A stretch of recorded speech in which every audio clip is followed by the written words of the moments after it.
Okay, this is the first lesson. Very first lesson, just about putting your fingers on the chanter properly so that you can cover all the holes.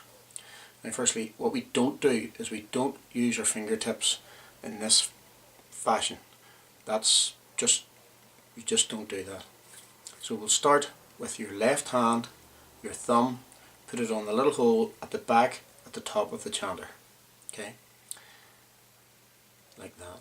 Then your index finger goes over the next top hole on the front, and the next hole, and so on down to your E finger. Now, your little finger on your left hand doesn't get used. You don't need to worry about that. Then your index finger on your right hand takes the next hole, and your thumb just rests on the back there, opposite it. Then just progressively put your fingers on. Now you might find that you've maybe used your fingertips and your wee finger won't reach the hole. Straighten your fingers, keep them very straight, push them across the chanter till your wee finger hits the hole, like that. Keep your fingers nice and straight, and we don't want this, we don't want bent wrists and stuff. Keep everything straight, everything nice and natural. Don't over grip the chanter either.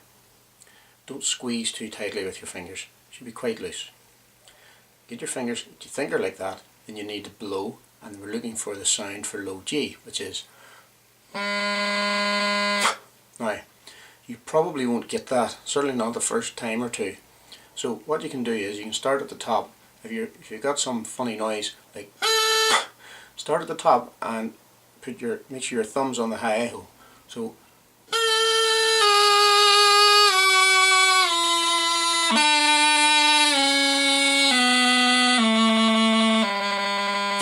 you progressively put your fingers on as you go down through the scale. While you blow, you'll hear the note change as you go down, and that will help you. And what you're aiming for, your first lesson, is to get low G with your fingers on, nice and naturally. Now that's probably a good half an hour to an hour's work, so don't be too discouraged if you don't get that just right away. Okay, we'll now move on to begin. If you follow the exercises that you've been given, they quite graphically show you how the fingers are to move and make the different notes. So you start with the low G, and then you have A, which is lifting the wee finger off. So it's okay, that's low G and A. The next note is B, which is just lifting the next finger off.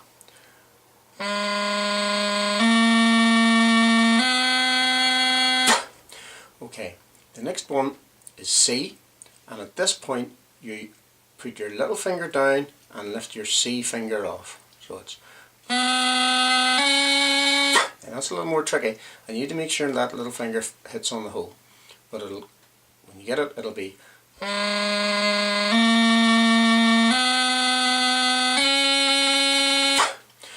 Next one is D. It's a little more simple. Just lift the D finger off. Again, from low G it'll be.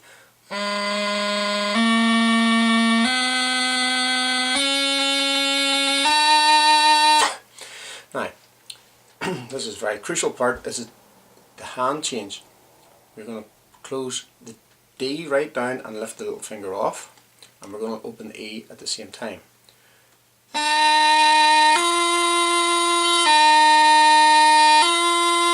Now, this is difficult because at this point you can get a catch. We don't want that. We want the E to be open, and D, and then E sounded, nothing in between. And from low G it'll sound.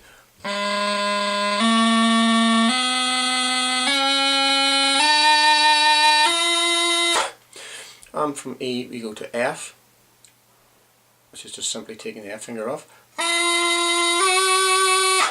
And to high G, sorry, from low G it'll be.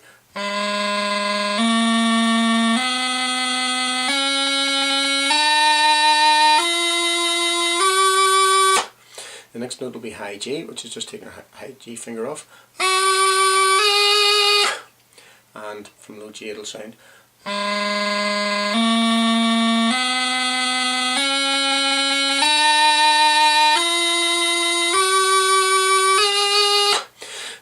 Next one's high A, and what we'll do for high A is you lift your thumb off, but you put this finger back on again, you put your E finger back on, so it's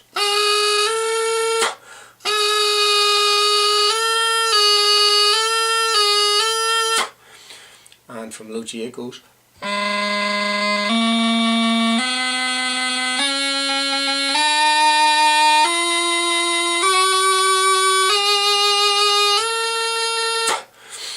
Now if you can play that within 2 weeks, you're doing quite well. So play it again slowly, and then I'll show you how to go back on again on the way down.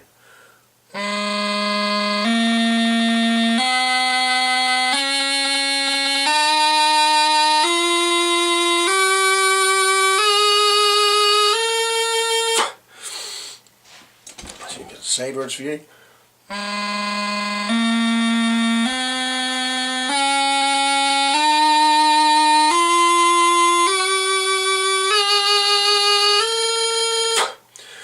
And now, down again.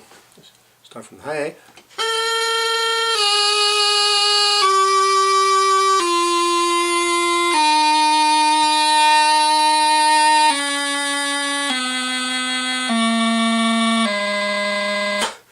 And again.